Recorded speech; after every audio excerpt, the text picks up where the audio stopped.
I'm excited to announce that I've joined the Creator Accountability Network. CAN is a nonprofit dedicated to reducing harassment and abuse through ethical education and a system of restorative accountability. I joined because I care about the safety and well-being of my community members. If you feel my behavior or content has harmed someone, please report it to CAN, either via the reporting form or their website, creatoraccountabilitynetwork.org, or via the hotline at 617-249-4255. They'll help make it right and avoid repeating that mistake in the future. CAN also needs volunteers from our communities to help with their work. So if you have skills you think would be helpful or time and desire to help, please visit their website to find out how you can volunteer. Most importantly, get the word out to other creators who you think would be interested in getting credentialed. Help us build safer communities together. This episode is brought to you by listeners like you, fueling our podcast and giving us the boost behind this mic. Thank you for your support. Here's a taste of what's ahead. So, after they realize, them save the future for Marty's child now, they would have left Jennifer. Can you believe it? They would have left Jennifer out by herself by some in the alley, and the and things. So cops come and pick her up, right? That's not even the half of it. Buckle up. The ride's just getting temporal.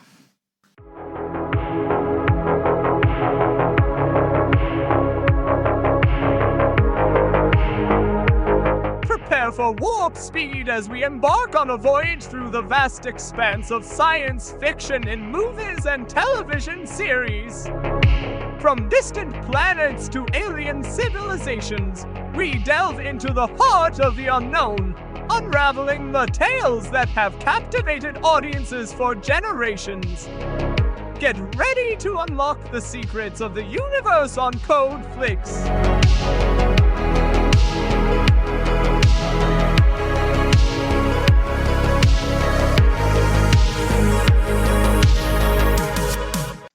Greetings, fellow sci-fi and fantasy lovers. Welcome to Code Flix, where we explore the TV shows and movies that shape our imaginations.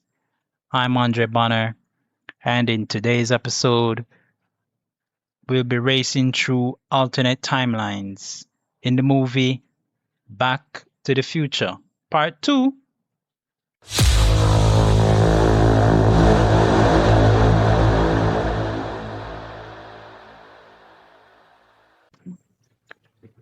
As with the first movie, this one had been talked about for years when I was younger. One weekend, I finally got the chance to sit down and watch it.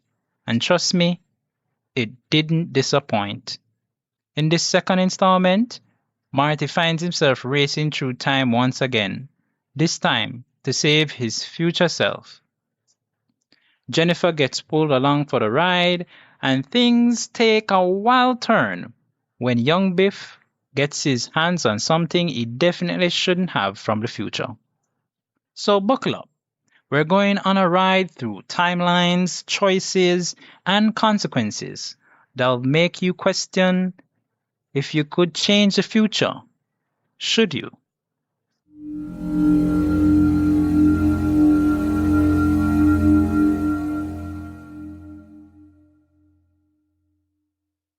Back to the Future Part 2 is a 1989 American science fiction film directed by Robert Zemeckis from a screenplay by Bob Gale. Both wrote the story. It is a sequel to the 1985 film Back to the Future and the second installment in the Back to the Future franchise. The film stars Michael J. Fox, Christopher Lloyd, Leah Thompson, and Thomas F. Wilson, with Elizabeth Shue replacing Claudia Wells and Jeffrey Weissman replacing Crispin Glover in supporting roles. It follows Marty McFly, Fox, and his friend Dr. Emma Doc Brown, Lloyd, as they travel from 1985 to 2015 to prevent the former's son from tarnishing their family's future. When their arch-nemesis Biff Tannen, Wilson, steals the DeLorean time machine and uses it to alter history for his benefit, the duo must return to 1955 to set things right. The film was produced on a $40 million budget and was filmed back-to-back with its sequel Part 3. Filming began in February 1989, after 2 years were spent building the sets and writing the scripts.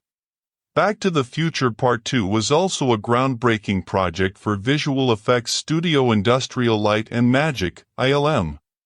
In addition to digital compositing, ILM used the VistaGlide motion control camera system, which allowed an actor to portray multiple characters simultaneously on screen without sacrificing camera movement.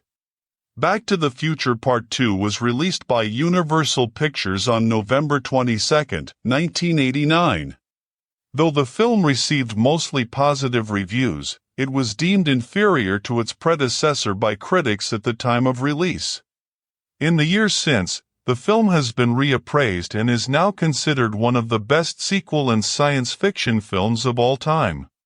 The film grossed over $332 million worldwide in its initial run, making it the third highest grossing film of 1989. Part 3 followed on May 25, 1990, concluding the trilogy.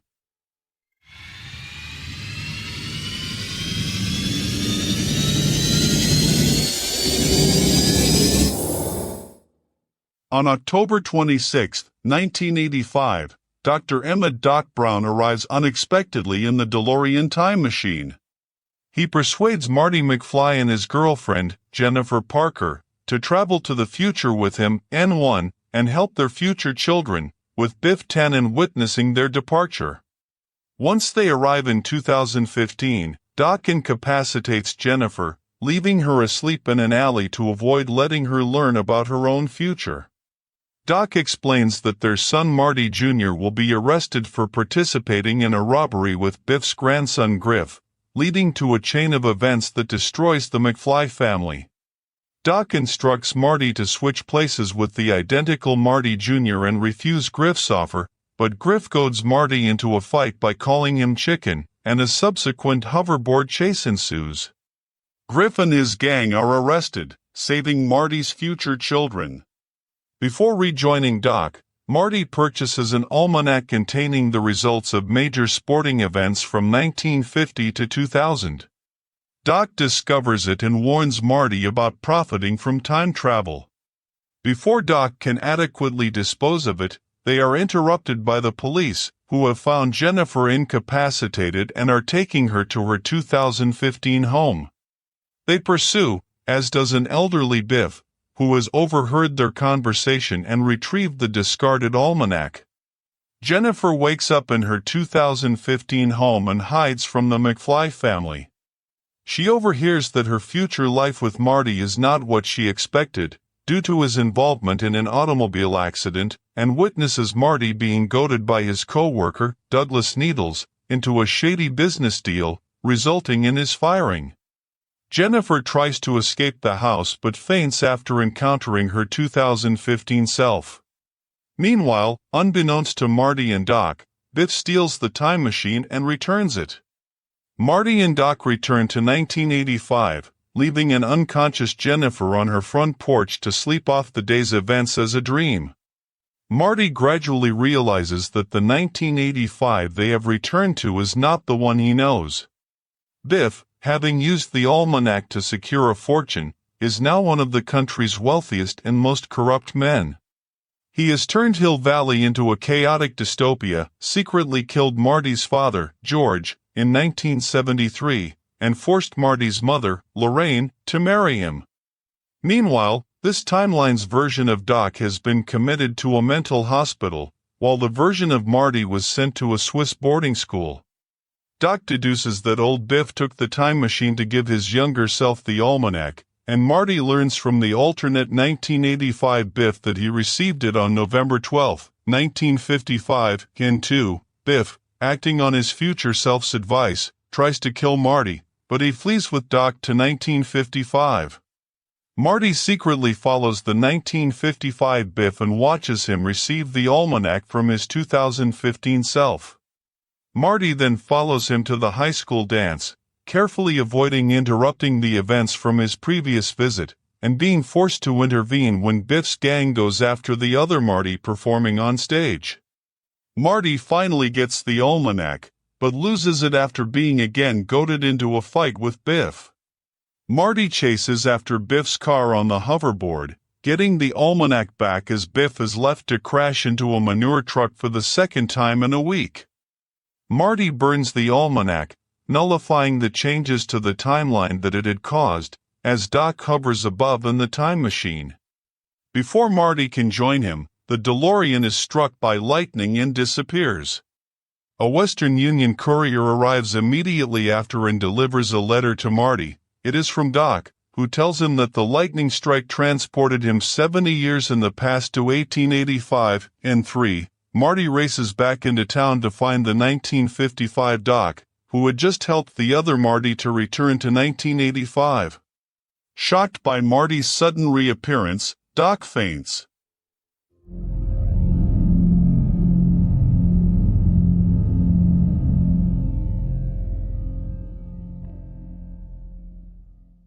Here's a detailed thematic and symbolic analysis of Back to the Future Part 2, 1989, followed by a cohesive conclusion. Themes 1. Consequences of tampering with time.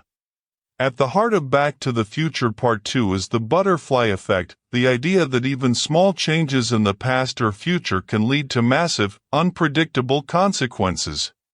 When Biff steals the sports almanac and alters history, it creates a dystopian version of 1985, underscoring how greed and selfishness can corrupt both individuals and timelines.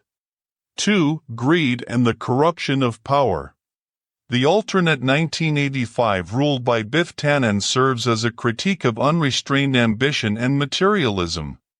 Biff's rise to power through gambling winnings obtained via time travel technology mirrors society's obsession with wealth at any cost, warning that moral decay follows when personal gain supersedes ethics. 3. Responsibility and maturity. Marty's impulsive nature, his tendency to react to insults or seek quick solutions, creates as many problems as it solves. His arc across the trilogy, but especially in Part 2, emphasizes the need for responsibility, patience, and foresight when wielding great power or knowledge. Time travel becomes a metaphor for growing up and learning from mistakes rather than trying to erase them. 4. Fate, free will, and self-determination. The film explores whether destiny can be rewritten. Despite the chaos caused by tampering with time, Marty and Doc show that awareness and moral choice can restore balance. This theme suggests that while fate exists, it is shaped by character, not circumstance. 5. Technological anxiety and the future. The depiction of 2015, filled with flying cars, holograms, and self-lacing shoes, reflects both wonder and apprehension toward technological progress. It questions whether innovation leads to genuine improvement or simply amplifies human flaws. 6. Cycles and repetition. By revisiting key moments from the first film within the new timeline, Part 2 highlights how history repeats itself. Each generation faces similar temptations and mistakes, suggesting that learning from the past is the only way to move forward. Symbols 1. The Sports Almanac. The almanac symbolizes forbidden knowledge, information that tempts individuals with the illusion of control. It's a modern Pandora's box, turning foresight into greed and sparking catastrophic consequences when misused. 2. The DeLorean Time Machine. The DeLorean embodies both innovation and danger. As a marvel of scientific progress, it offers liberation through knowledge, but also serves as a constant reminder that technology without moral grounding leads to chaos. 3. Hill Valley, Across Timelines. The changing face of Hill Valley, from utopian to dystopian and back again, symbolizes how environment reflects moral choices. Each version of the town becomes a mirror of humanity's collective ethics. 4. Biff's Casino Tower. The massive casino in alternate 1985 symbolizes excess, corruption, and the perversion of the American dream. It's a monument to greed, the dystopian outcome of personal ambition without moral restraint. 5. Hoverboard in future gadgets. The futuristic devices represent both the playfulness and peril of technological advancement. They serve as visual metaphors for humanity's desire to transcend limits, but also its inability to foresee the consequences of innovation. 6. The Clock Tower. A recurring symbol across the trilogy, the clock tower represents the passage of time and humanity's attempt to control it. In Part 2, it reminds us that time is both fragile and immutable, a force that resists manipulation despite human interference. Conclusion. Back to the Future Part 2 is far more than a comedic adventure, it's a moral parable about responsibility, greed, and the perils of rewriting history for personal gain.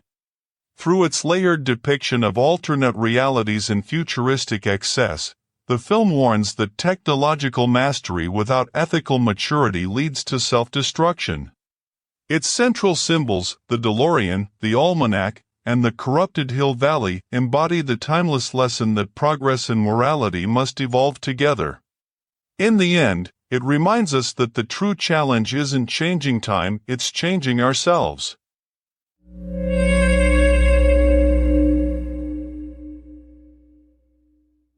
Here's a character analysis of Back to the Future Part 2, 1989, the sequel that expands the time travel saga into a complex exploration of cause, consequence, and moral responsibility.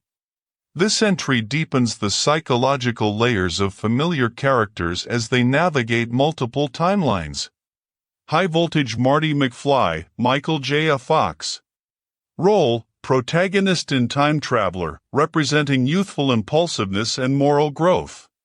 Traits, adventurous, reactive, proud, loyal, and sometimes reckless.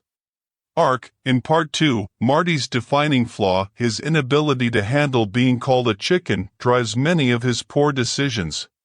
His journey through 2015, the altered 1985, and back to 1955 forces him to confront the destructive consequences of ego and instant gratification. By the end, Marty begins maturing into someone capable of thinking before acting, a setup for his eventual growth in Part 3. Themes represented. Pride and self-control. The ripple effects of choices. Learning responsibility across generations. Brain Dr. Emmett Brown, Christopher Lloyd. Role, inventor of the time machine, mentor and moral compass to Marty. Traits, brilliant, eccentric, deeply ethical beneath his manic exterior.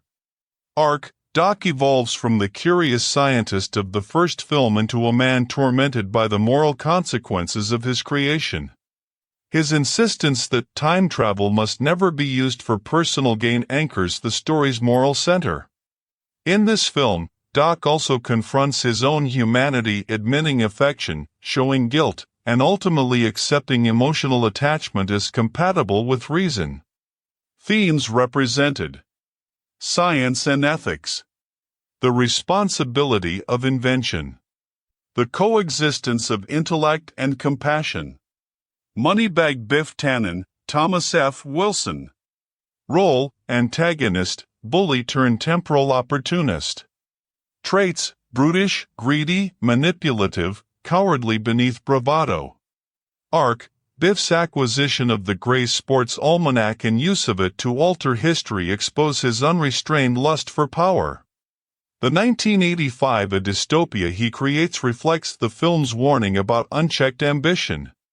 His older self's corruption infects his younger version, showing how greed is both inherited and self-perpetuating. Themes represented. Power's corruption. Greed as temporal disease. Cycles of Abuse and Domination. Revolving Hearts. Lorraine Baines McFly, Leah Thompson. Role, Marty's mother, whose fate shifts drastically across timelines. Traits, compassionate, romantic, but also adaptive to her environment. Arc, in the dystopian 1985, Lorraine's forced marriage to Biff reveals her as both a victim of manipulation and a survivor of trauma. Her shifting personas across timelines highlight how environment and circumstance redefine identity. Themes represented. Female autonomy under male control. The fragility of happiness when agency is stripped away. Identity is shaped by circumstance. Necktie. George McFly, Jeffrey Weissman / Crispin Glover in archival footage. Role, Marty's father, appears briefly through reused footage and implication. Traits, timid yet kind, represents the generational consequences of courage and fear. Arc, though minimized, George's presence echoes throughout. His moral victory in the original film becomes the baseline for a balanced future. His absence in the dystopian timeline underscores the importance of integrity and courage in shaping history. Themes represented. Legacy of self-respect. The quiet heroism of moral strength. Automobile. Jennifer Parker, Elizabeth Shue. Role, Marty's girlfriend, witness to the personal consequences of time travel. Traits, supportive, grounded, emotionally intelligent. Arc, though largely sidelined, Jennifer serves as the audience's lens into the emotional cost of altering time. Her encounter with her older self in 2015 briefly humanizes the abstract concept of temporal displacement, what it means to confront one's potential future. Themes represented. The fear of lost potential. Temporal identity and self-recognition. Mantelpiece clock. Old Biff Tannen, Thomas F. Wilson. Role, elder version of Biff who steals the DeLorean to alter the past. Traits, cunning, bitter, self-serving. Arc, acts as the embodiment of temporal corruption. His decision to give the almanac to his younger self symbolizes the destructive temptation to rewrite one's failures through unethical advantage. His mysterious post-return collapse implies the cost of tampering with time's natural flow. Themes represented. Regret as motivation. The poisonous loop of selfishness. The paradox of rewriting destiny.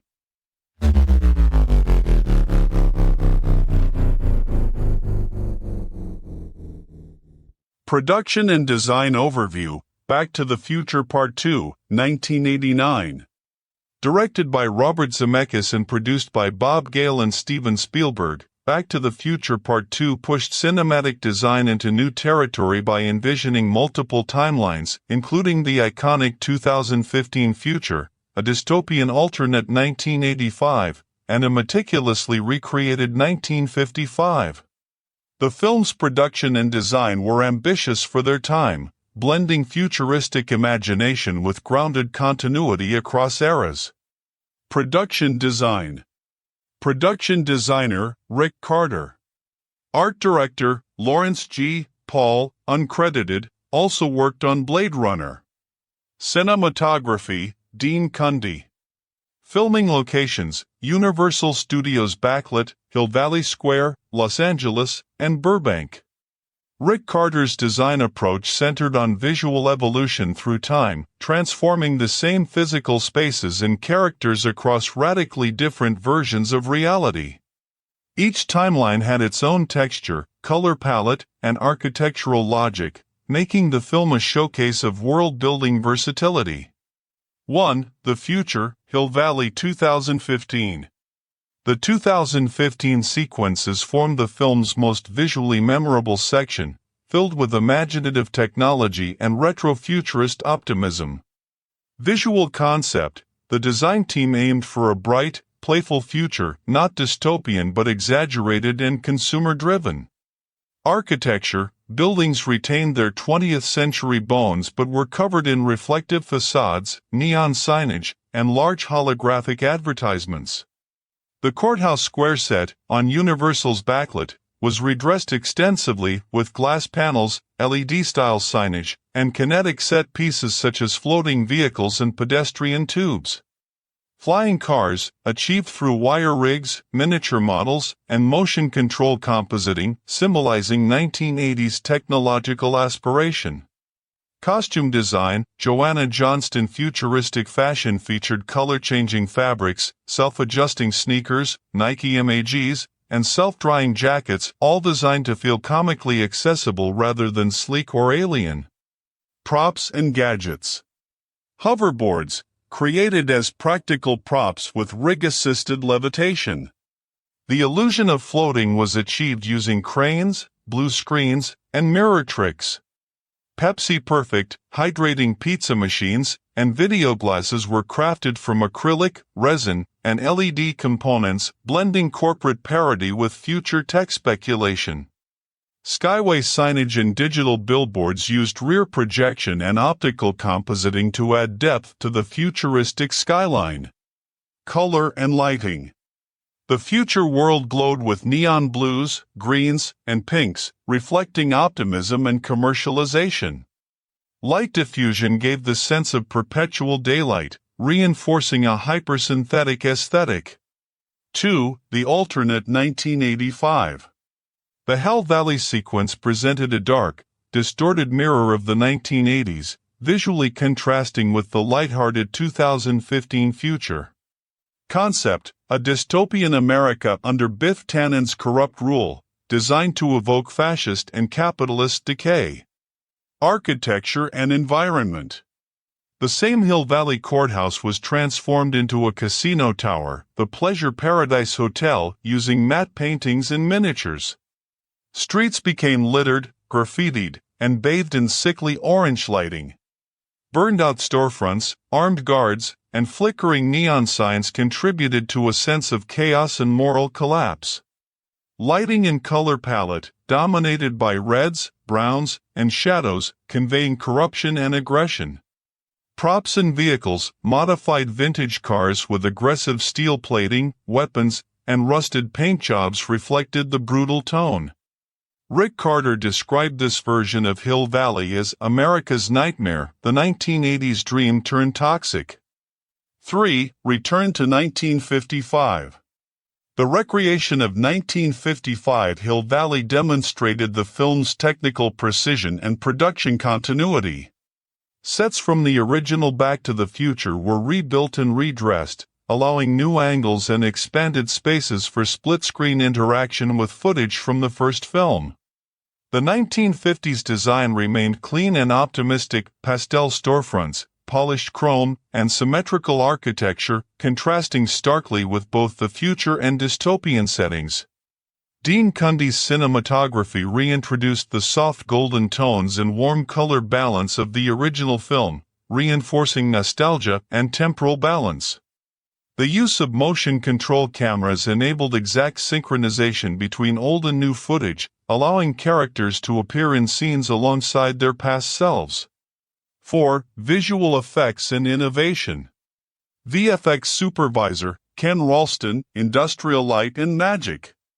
Back to the Future Part 2 pioneered multi-character interaction using the same actor, achieved with VistaGlide motion control systems. This technology allowed precise camera replication for compositing multiple performances, e.g., the dinner table scene with multiple McFlys.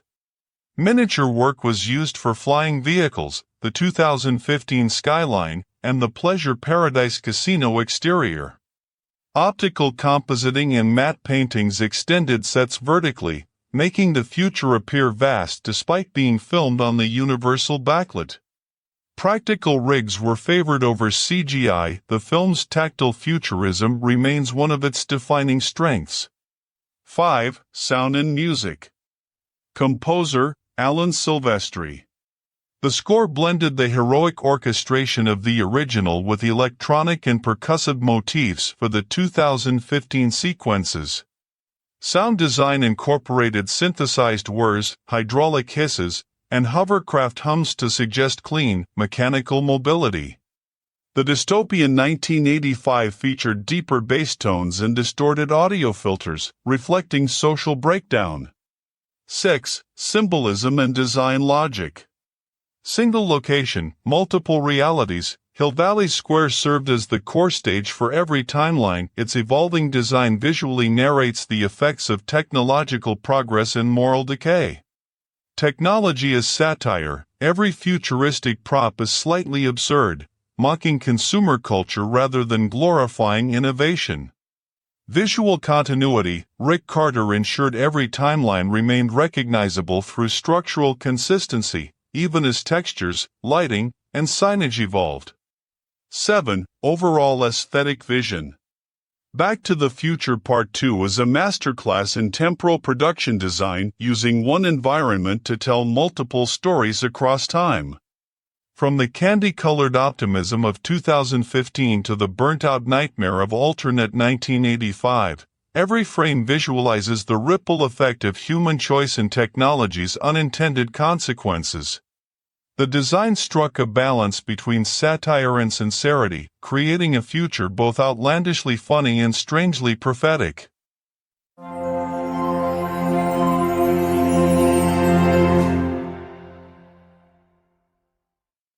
These are my personal insights and interpretations of Back to the Future Part 2.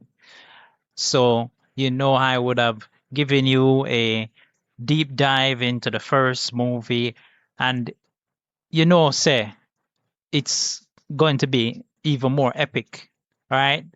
Because here are some few things that I took note of for this particular movie. When Doc comes and him say, Marty, something needs to be done about your kids, right? Because that's the opening we see, right? We basically see them coming back with the ending of the previous film to basically start the second film, right? So the first few scenes is Marty, Jennifer, and Doc going in the DeLorean to the future, right? And the future of 2015, okay? So, yeah, about 10 years ago, as a recording of this.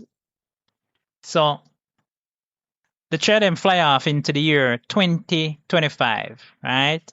And when they arrive, right, you can see that flying cars, right? We don't have flying cars now, right? Anybody can check and just tell me. But yeah, we do have flying cars based on what I understand, right? So they land in Hill Valley on October 21st, 2015. And we can see that, things are much more futuristic. Similar to the first film. I mean, there's a lot of mirroring happening with the first movie and with the second movie, because we see that same, look of looking at how the future is versus the past, and you can see everything is vastly different, right? Holograms, hoverboards, and the way how fashion has changed, right? So kids doing what kids do, right? Wearing apparently their pants with their pockets out. Yeah, and them sleeves, them not roll up them sleeve, have it a certain way how they want. So I guess it's showing, the movie is showing us that style is definitely something that will change over time, and it has, right? Because compared to 2015 and 2025, which is the year of this recording, we are seeing how things have changed, right? And, maybe not in drastic ways, but in subtle ways, right? Hairstyle, makeup, all of that, right? So, those are the things that, Doc had to drug Jennifer, right? To keep her calm, because she started asking a whole heap of question, and Doc was like, him can't bother answer a question them, so he must drug her. You know what I'm saying? somewhere in my notes I have that Doc is a criminal, but I'll get back to it. But Doc explains the reason for bringing Marty to the future, which is to help out his son because him have a newspaper. Again, them using the newspaper to basically as the exposition and also a foreshadowing of events that will change because these aren't set in stone. So the newspaper reads that, Marty's son was arrested and then, he have to find a way now to prevent it. So he's going to go undercover basically as his son, right? To basically stand up to Biff because apparently his son can't do it himself, right? And it couldn't be a conversation with the son to say, hey, no matter what Biff tell you, don't say yes to it, right? Tell him no and just get your ass out of there. Anyways, the weather predictions become, very accurate apparently because, what I'm saying, Doc was able to think there. And at the same time, when you think about it, because he had probably seen into the future and they go a day ahead and then come back to the past to grab Marty or to the present to grab Marty and then go, you know what I'm saying? It's just, it's weird. And you will be hearing me calling him Marty instead of Marty in this, okay? Because the parallels to Rick and Morty is just too clear. I won't be calling Doc Rick though, because Doc is Doc, right? He's a different character from Rick. But just the way how their dynamic is similar, certain characteristics are similar. Yeah. So Marty, posing as his son, got to basically confront Griff, right? Which is Biff Tannen's grandson, right? Now, it would have been good to find out how that whole family dynamic went. But anyways, Griff pressures Marty, right? Him not know say I'm Marty, him talk to you, right? Him think the junior, right? Because of course you assume because him just that way, right? To join the robbery. And, it was Marty Jr. first, right? Because him that pressure him first and then him knock him over the counter. And then, Marty Jr. was like, I would do it. I'll do anything you say, Griff, But Marty steps into his role right away without them recognizing, posing as himself, as a junior. And he basically refused to start the hoverboard chase, right? If that gives rise to the hoverboard chase, which is a parallel again that even the writers had to call it out by having Griff being like, this seems very familiar. Biff is like, something about this situation give me deja vu. You know what I'm saying? Deja vu vibes. Because if you remember the first movie, basically, if you haven't listened to my deep dive, right, I'm just giving you a little piece, but you go and listen to it, please, and then come back here. But Biff was basically in a similar confrontation with Marty as Marty rides on a skateboard through the town, right? So in this movie is a hoverboard and Griff and thing. And so, they eventually end up crashing into the courthouse and, damaging property is arrestable offense. So they immediately get arrested, which changes the future for Marty's son.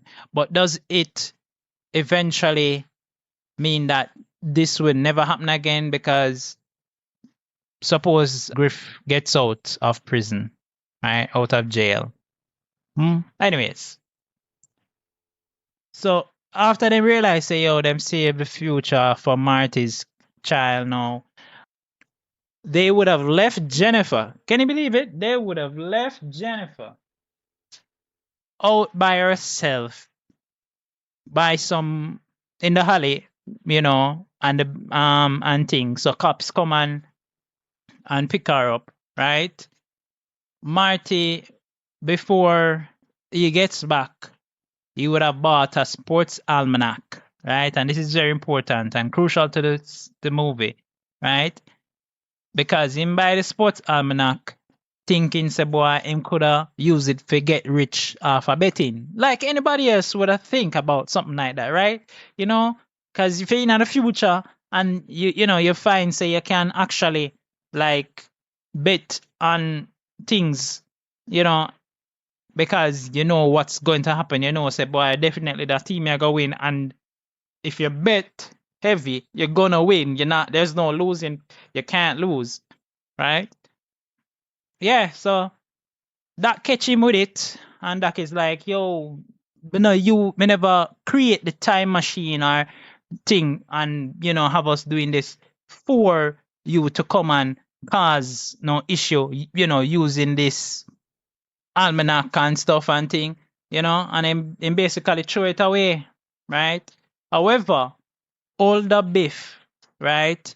Biff Tannen, him the overhear all of this, So him find out say there's a time machine and the fact that them have a sports almanac. So him take up the bag with the sports almanac and thing and him catch it up. Now, at that moment, as I said, the police would have found Jennifer unconscious, and them of course scan her, right? Because in the future them have scanners and so on, and still I wait on that still, because that would have been really good. That would really help a lot of persons if you have police being able to scan people on the road and just get them information, at the fingertips. Although it can be for bad as well. So yeah, there has to be some conversation about how that would work and how it not falling into the wrong hands, because something like that is quite powerful. But anyways, I think there's a lot of conversation to be had where that future tech is concerned. So they take her to her home in the future, right? Jennifer, right, wakes up when them carry her home and stuff, and when she realized she see the police, and of course because of the police are tired, and then remembering that this movie was produced at a time when you might not have had a lot of diversity in the police force. So yeah, these were women officers, right? Both of them, and Negro persuasion as well. So what I'm saying, probably that was the whole thing with her being very surprised at the fact that hey, these were cops and they were female and black. So Doc and Marty, realizing that the police them are carry her home, they rush to go and retrieve her because they might try to reach there in time before the thing there. But of course, we get that little line that basically give us, idea so that not gonna happen, which is there's traffic on the freeway. There are flying cars, but there's still traffic, guys. Can you believe that? Can you believe that? Yeah. So, of course, old Biff is also following them at the time too, so, you see me? So, when they arrive at the home and stuff, Doc goes to the house to try and retrieve her and tells him to tell Marty to stay by the car. You know what I'm saying? And when you tell people to stay somewhere in a movie or a TV show, that not necessarily happen, right? They end up find a way to leave the thing unattended, right? And so in doing so, older Biff Tannen with the almanac travels back to 1955, right? At this point in time, we don't know, but this is what happens later on down in the movie, right?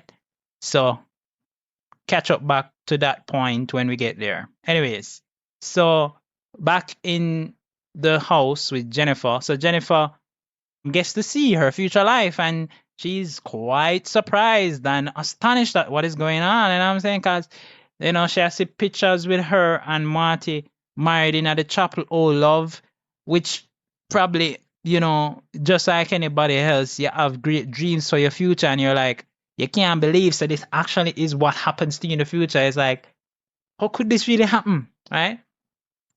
And she finds out that Marty would have, that's her husband, he would have been called out, right, to race the car that he got, the one that we saw in the first movie.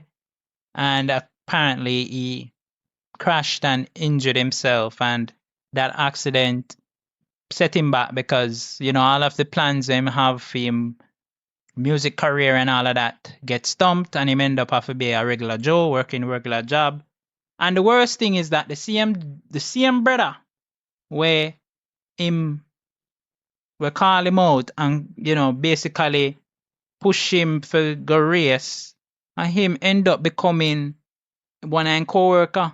So till the man that's Needles and him in the scene we see where Needles basically call him out again, in that way, if you say, "Are you chicken?"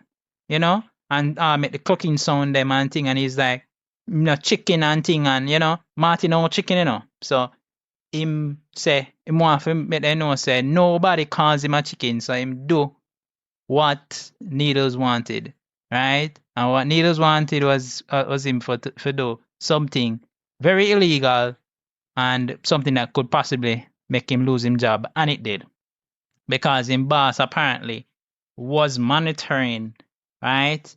And that's the thing about the future too, what I'm saying, that you worry about is you do your work, and what I'm saying, you can't even do anything too harsh, or not saying that you're gonna do anything illegal, but you can't slip up because your boss could be possibly watching you, right, from where they are. You know what I'm saying? And then you just get in trouble instant. So yeah, and he had to explain that to his mom and thing or whatever. Yeah, so while right after that, Doc ends up at the window, he calls to Jennifer and tells her to come through the front door, and she's like, there's no door handle. Another thing about the future, there's no handle on the door. Can you believe that? So you have to put your thumb up against the plate, right? And when Doc said that, I'm like, what is he talking about? Because, even if you look at the door, how do you know what is the plate? You know what I'm saying? Anyways, she ends up at the front door, right? Dodging, several characters. And when she opens the door, only to see her future self, and her future self seeing her, because she tries to walk past quickly, but then they both turn and look at each other instantly, and they faint again, right? Jennifer is out cold again. So, of course, Biff would have returned with the time machine by now, and so they take the unconscious Jennifer, carry her, go put her in the DeLorean and thing, and they so they land back in 1985, but them get immediately astonished by the weirdness that's going on. And of course, you're watching the movie, you might pick up on certain things, but your brain never probably register at the same time. If you're like me, my brain never registered. Like when they enter this the man's scheme, right, where him live, that a Marty, and you see a whole heap of, they call it now art, wall art is more like markings and stuff, those markings and stuff, and burnt cars, and cars that look like them basically totaled, and you know what I'm saying, and it just does not look like a clean, serene, white upper class scheme. And I have to mention that because that is pretty much what they were trying to convey, right? Because when Marty reach him yard, when Doc carry him yard in the car, and drop him off and him go. Marty even go and I try to open the back door, the fence. Him have to boom the fence because one lock upon it. When him reach up in a what he thinks is his room, there's this black girl that's sits up immediately because she's woken, because him jump into her bed, right? And she start make a whole heap of noise and thing. And wake up everybody in the house, father, everybody, and the father with the baton is like, Marty's like, I think I might be the wrong house, kind of thing. I was like, you damn right you're in the wrong house, the man was like, I'm ready for beat Marty with the bat, you know what I'm saying? Like, boom, him a lick down everything, anything way but lick. You know what I'm saying? That him never not pull him in lick them mouth. And Martin have to get himself out there, but he's like, he can't believe what's going on. Marty go to one other person house, I think. They end up, because they had dropped off, I forgot to mention, they had dropped off Jennifer, right? Before they drop off Marty.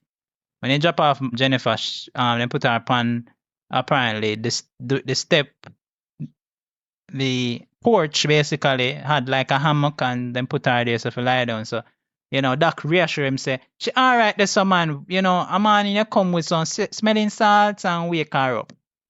You know what I'm saying? So that was the plan. So now, Marty, he borrowed, I don't know if he leave the door, where him that run go, him end up at Professor Strickland's home, right? Because him end up on a porch and he sit down and him a look on the paper for confirm the date for make sure say another wrong year them end up come there come back to and things. So it's like, that can't be, it can't be. Professor Strickland come out with a gun and bulletproof vest, right? And hold him and say, you look like a slacker. And he's like, yes, sir, I'm a slacker, but don't kill me, don't kill me. You know what I'm saying? And then, before them can finish the conversation, Marty asks any more questions, there comes a drive-by shooting and thing.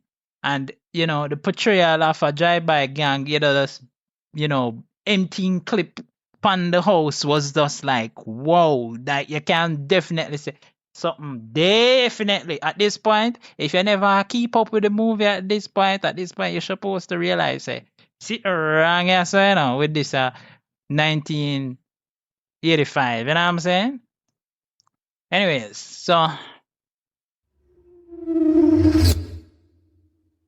we'll be right back after these messages. Great Scott! This podcast isn't powered by plutonium or monetization. It runs on pure passion and 1.21 gigawatts of sci-fi energy. If you've made it this far through the time stream, don't just sit there at 88 miles per hour. Share it. Send it to a friend, a colleague, maybe even your future self. And don't forget to leave a comment so we know the timeline's still intact. Every listen, every follow, every share keeps this podcast from fading out like an erased photo. The future's not written yet, but with your help, it's gonna sound amazing.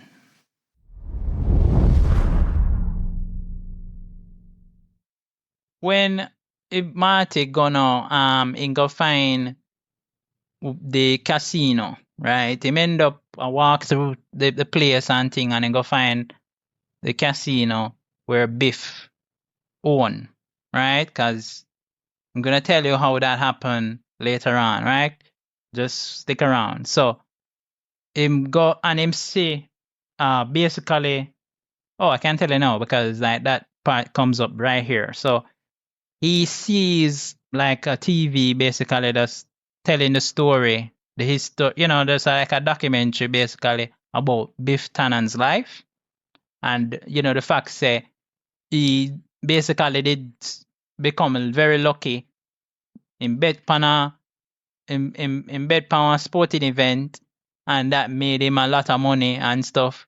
And then from there, him take Lorraine, which is Marty's mother, him kill Marty's father, right? And basically have her at the casino. So man were basically loyal to Biff. Them come and them beat or knock him out basically and carry him upstairs.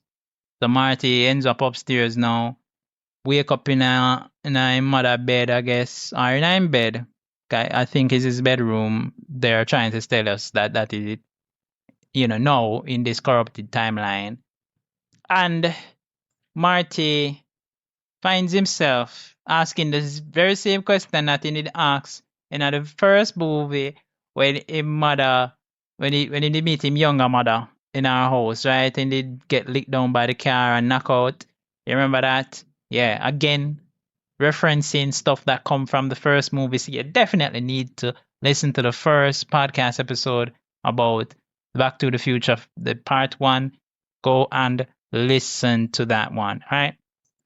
So, she asked him, him ask her, what year is it? Because, it's like, something wrong here and thing. And, she say, back in good old 27th floor, It's like, what? 27th floor? Yeah. So, because you might think it's a nightmare that got through, right?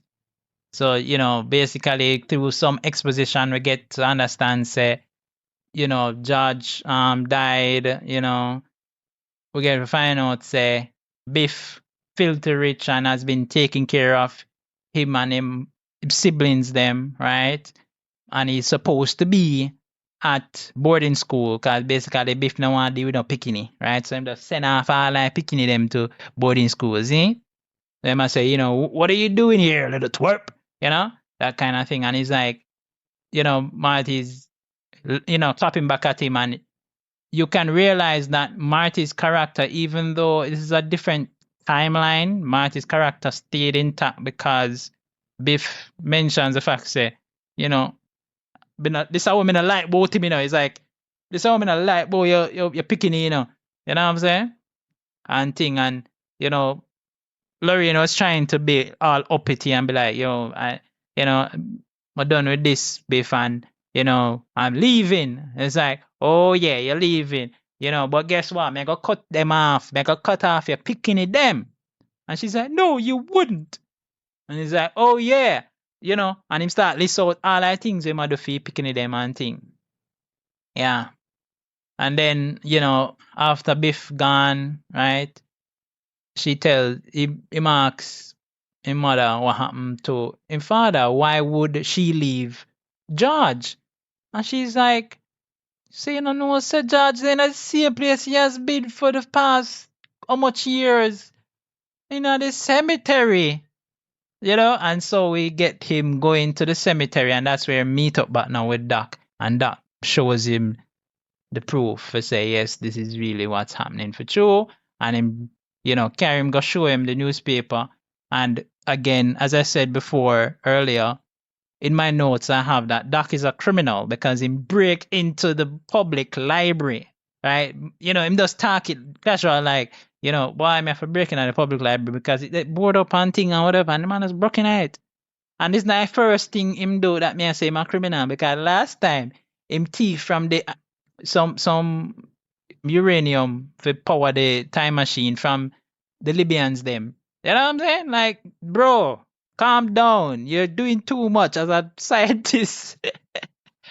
Anyways, so him I talk to him and I explain say that it's a paradox. Him I tell him say, basically what happened is that Biff can then find out now say older Biff because him can get broke off when him that come out of the time machine when he land in 2015. So back in him go back in 1955, right? And go give himself, younger self, the sports almanac, and basically that was the case.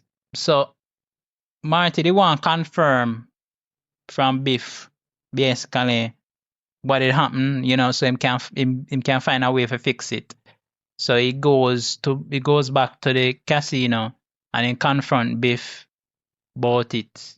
In a wicked style, because Biff then one jacuzzi, with two girls, around him, You know what I'm saying? And him just said to Biff, say, we need to talk, lock off, TV upon him and thing. And, he must say, what you doing in here, little twerp? And him tell him, say, we need to talk about the Gray's Sports Almanac. And the man say, okay, girls, you heard the man, get out. You know what I'm saying? So before people start talking, so Biff is like, start talking to the turf. What you know about that? And he's like, me want to know something first. So you tell me and thing. So Biff start to tell him the story. Tell him, say, him older self, come tell him. Say, him can win race with that here and he can bet and win and he will never lose. Right? There's even a point where Biff is like, him have the almanac out and him might show Marty because him take it out of a safe, can have it in a safe. And that's important for later too. So he holds it out and him say, Marty, thing or whatever. And he's like, Marty want to grab our fight. And right as Marty, if you grab our fight, him pull it back and put it up. And then he end his story by saying, another thing. He said that one day a wide-eyed kid or a scientist guy will come looking for it. And if that ever happens and him take out a gun, ready for, you know what I'm saying? And him, Marty seeing, the inevitable, him distract him, it's like, look at that over there. And it's like, him look, made him look basically, and, him get himself out of there. But, him sending goons them half time and things and could end up leaving the normal way and can't come out. So him have to go up on the roof. So he reach up on the roof now and thing, nowhere for him to go. Biff on him tail. Biff catch him now and hold the gun and thing until and tell him say, do me a favor and jump because that cleaner. You know what I'm saying? And he say, or what? And he say, oh, you get a lead poisoning, And at that point, it seems like all is lost. But then we just see Marty just go up on the ledge and just jump off. So we say, wait, Marty really go jump off? But then we see Biff be like, in disbelief anyways, like, but he's kind of happy to see that happen. He walks up to the ledge, and when he walk up to the ledge, there we see Marty hovering, and then we see that it is the time machine that Doc is in, that him land pan basically. And just as Biff look over to realize what is going on, Doc just swing open the door and knock him pan him back. You know what I'm saying? So Marty get what him need and things, so him tell Doc what the destination. Them need to go 1955 and them need to stop young Biff from getting that almanac, right? So Marty and Doc them return to 1955, right? And this time, Doc is very, you learn from your mistakes, that's a good thing, right?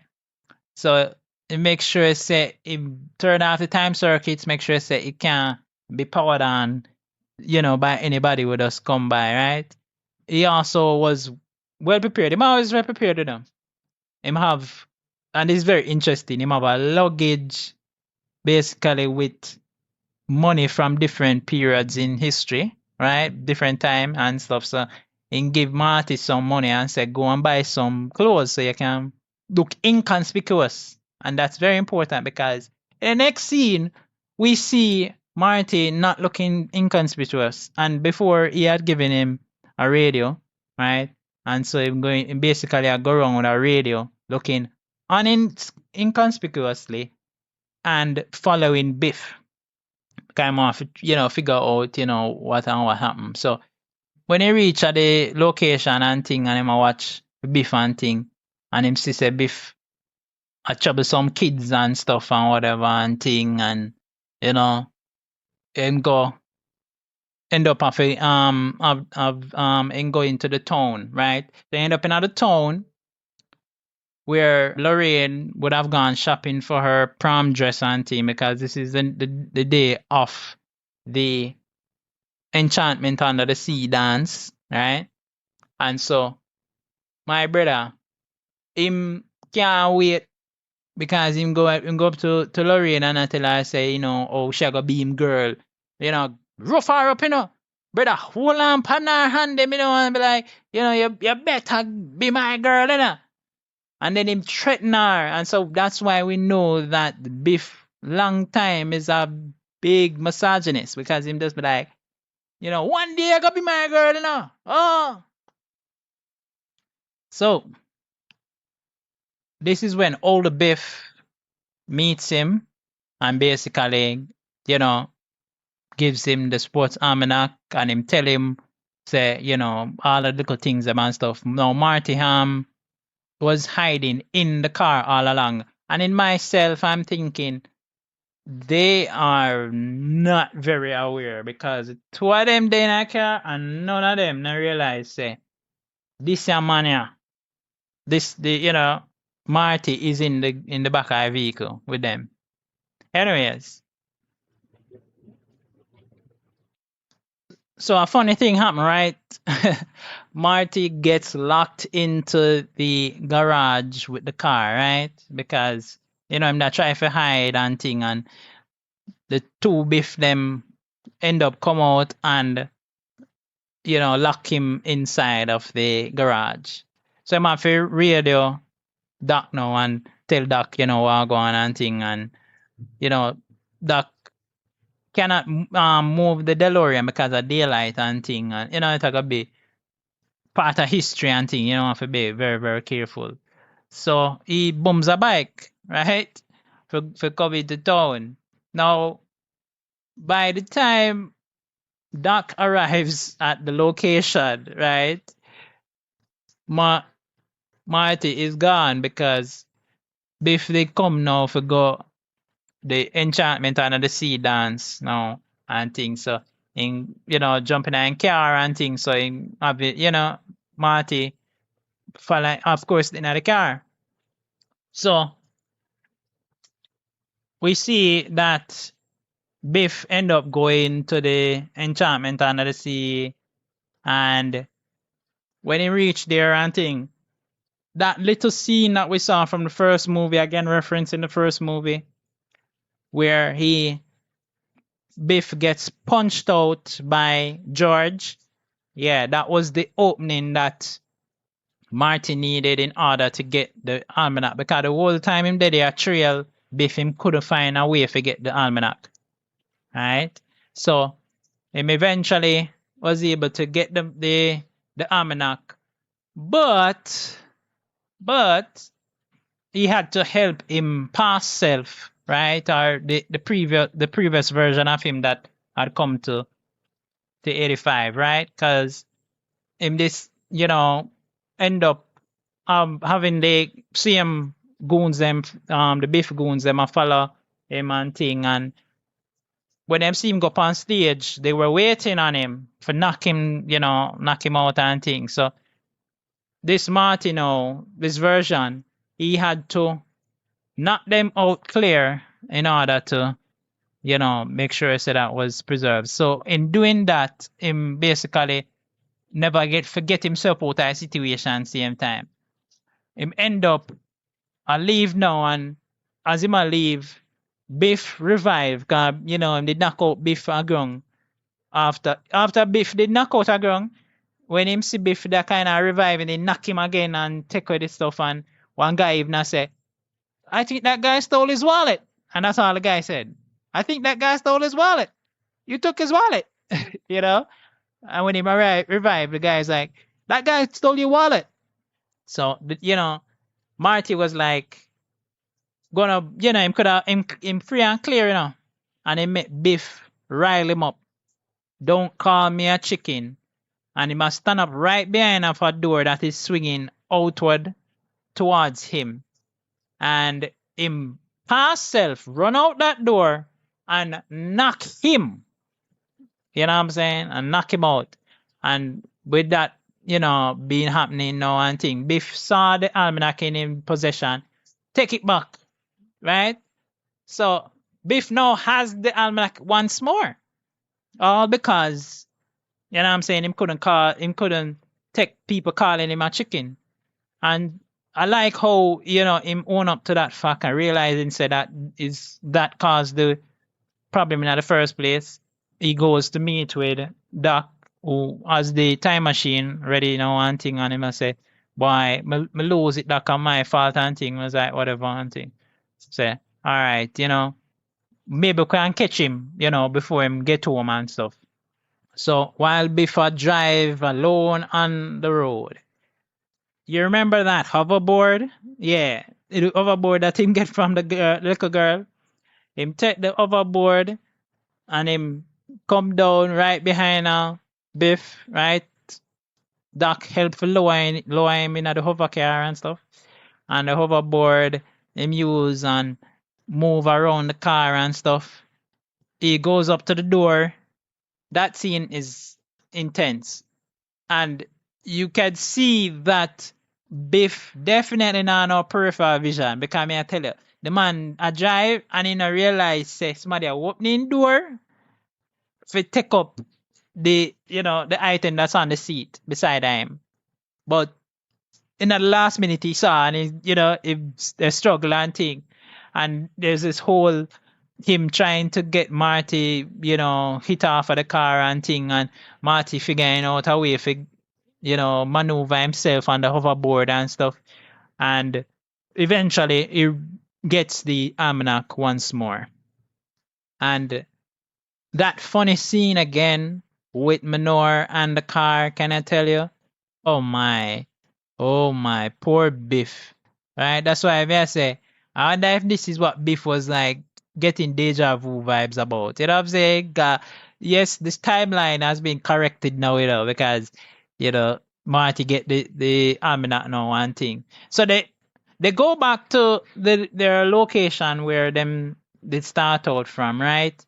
And Doc is in the time machine, right? Hovering overhead, and in radio to Marty say, Marty, burn that almanac right now. We're not even not going nowhere right now until that almanac is no more. And Marty does it and him say, I burnt it and thing. And it's like, lightning a strike and thunder roll.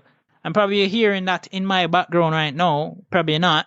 But at the time of recording, there is, a storm outside. But yeah, my production quality should be good enough so you don't hear that. But anyways, lightning almost lick the DeLorean.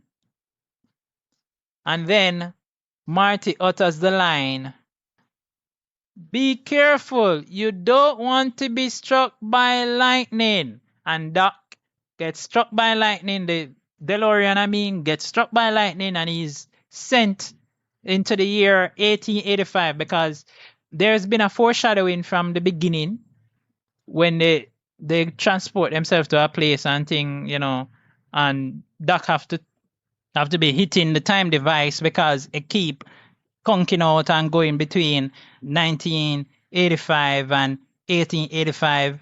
So, it just was gonna happen, right? So Marty is there and calling out to Doc because him thinks that him get displaced probably in space and not in time. And then he realizes that he's gone, really. Rain start fall. But then a car approaches in the rain. And it stops right in front of Marty. We see a figure, a man coming out of the car in a trench coat and hat, walks up to Marty, plunges his hands into his trench coat, pulling out something. Pull it hard, and him, the face wrench up, like say, him do something. Me have a letter for you, right? I've got something for you, and him give Marty the letter, right? And he explains how there is a bet at the office because, and him lose the bet because him the bet say nobody named Marty are gonna be there at that very hour, that time, you know? And so he's like, astonished as well. And Marty is like, what? But then him look and him see the letter is from Doc. And him realize say Doc is alive. He's in 1985, in 1885, sorry, but he's alive. And so he he rushes right into town where the 1955 version of Doc is, who would have sent his original Marty back to 1985, and him tell Doc, and when him tell Doc say, I'm back from the future, you know what I'm saying? Doc is like, I'd be faint on the spot, right? And then we see a nice little end credits that says, to be concluded.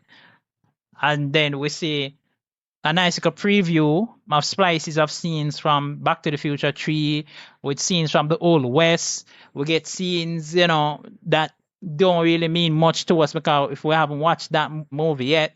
But if you want me to do a deep dive, guys, you need to share, comment, like this particular podcast episode, because I'm telling you, right? I'm telling you, it's going to be very epic. If you haven't watched a film, or if you just want to hear me talk about it in my way, right? You definitely will be doing me a good service if you do that, right? Yeah, that's it.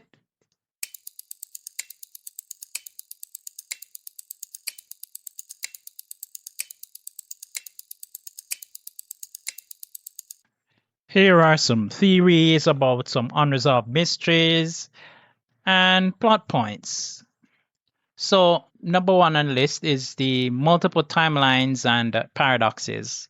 So, obviously, this particular film was showing paradoxes more than anything else, because we have an alternate 1985, right, that is due to Biff's timeline or time travel misdeeds, right?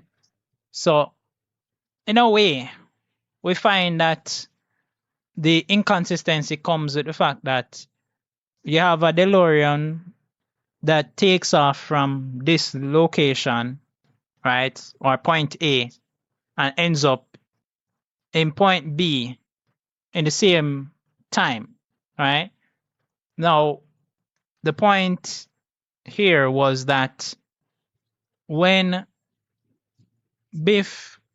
older Biff time traveled from 2015 to 1985, he gave him younger self the book. So apparently, if he didn't travel back to 2015, it wouldn't have established a paradox. Yeah? Wondering if everybody following that part, because what is particularly interesting about this is that when Doc and Marty eventually travel back to 1985, they end up finding themselves in an alternate 1985. Yeah? But what's even more interesting is that when they eventually decide that, hey, they need to travel and thing, and Marty makes mention of it, say, hey, if we travel from here to 2015, can't we just go back to when, right before him take away the book, and him take the DeLorean? And that means that you would add on top of that some complexities. And then the fact is that they are observing the paradox or the change in time around themselves, and then being able to say that this is happening or being aware of it. So when you have a case where Dr. Emmett Brown gets committed into a mental institution, he would not have been able to be around for the time machine adventures, right? But what we end up happening in this particular film or in the series is that we have what's called duplicates, right? So it's not a paradox that changes how things reality goes straight up. You can have you know, you can have parallel selves, right? So it's almost like, as Doc mentioned, it's like a skewing of the universe. So what happens is that at that point in time, when that decision is made, when younger Biff starts using that almanac, it changes the future, yeah, in such a way that Biff is now able to acquire the wealth we want to acquire, but at the same time, it makes everybody else who is affected around him unaware. Yeah? And these are some very strident issues, you know, because now we have a case where the questions around the DeLorean functions, right? How is it able that they made the trip to 2015, right? And coming back, how does that impact the overall message, right? How would that allow us to be able to see a different type of time travel story? Because it's not the usual, oh, we'll go back in a time and we'll change the time now. Because in 1885 now, Doc is in the Old West, right? So that is something that will come up, I think, and perhaps it might not answer all the questions or make things all that clear, right? And probably I haven't been clear myself, but it's important that in order for all of these things to happen, you had to have some doubling up. You had to have these parallel, alternate versions of the characters around, right? And what explains Biff's being older Biff fading out in 2015, right? Because there's a deleted scene where we don't really get to see it in the film, where Biff, when he dodges behind the car to hide after he parked the DeLorean, after him go on him escapade and then come back, and you can see say, you know, him in a pain as if something wrong with him, you know? So apparently he dies before even seeing 2015. So how does that all factor in? Yeah? And then finally, when it comes to paradoxes in many time travel story, you're expecting to have a certain level of worry about meeting into your alternate selves. And we see where Marty and Doc, they meet into their alternate selves. As a matter of fact, Biff meet into him alternate self and touch him alternate self, right? And we have talked about this in a previous film, right? Where someone went back in time, right? You remember time travel in Time Cop? Yeah, that is a different type of time travel because that takes into contemplation how matter operates in a universe where the rules are that everybody have a unique set of particles, and matter like that cannot be in the same space, right? But in this film, of course, that goes out the door, and we see where they are able to interact with their older self, the younger self, no problem. Come close to each other. right? Yeah. Now, you might agree or disagree with my theories, and I do hope that you can let me know by sharing your favorite moments or theories. Put them in the comments.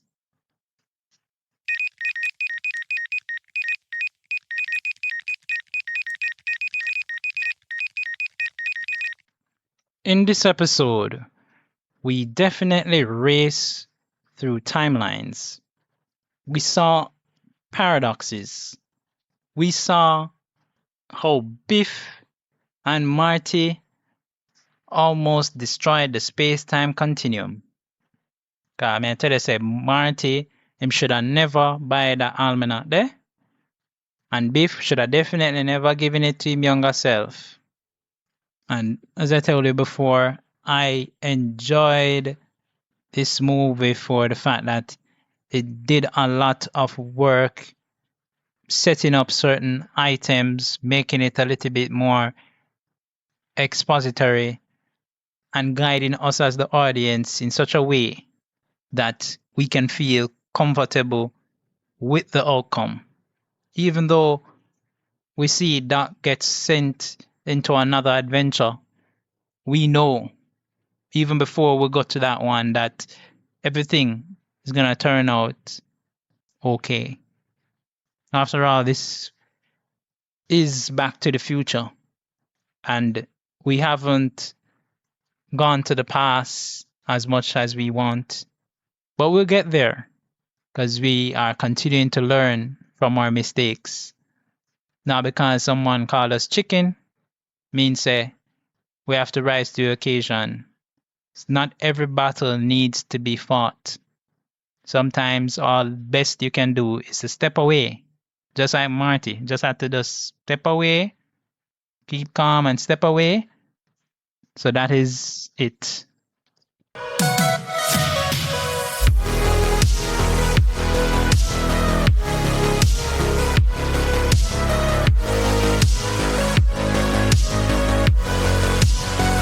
And that's the wrap on this episode.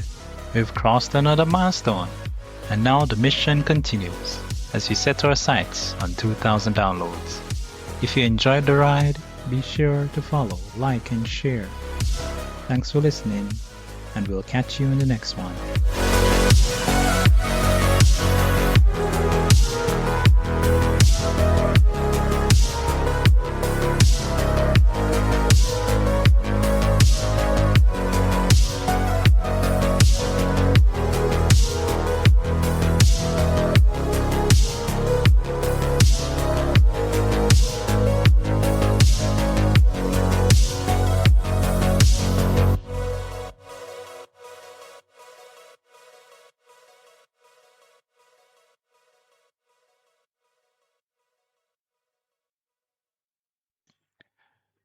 This content is CAN credentialed, which means you can report instances of harassment, abuse, or other harm on their hotline at 617-249-4255 or on their website at creatoraccountabilitynetwork.org.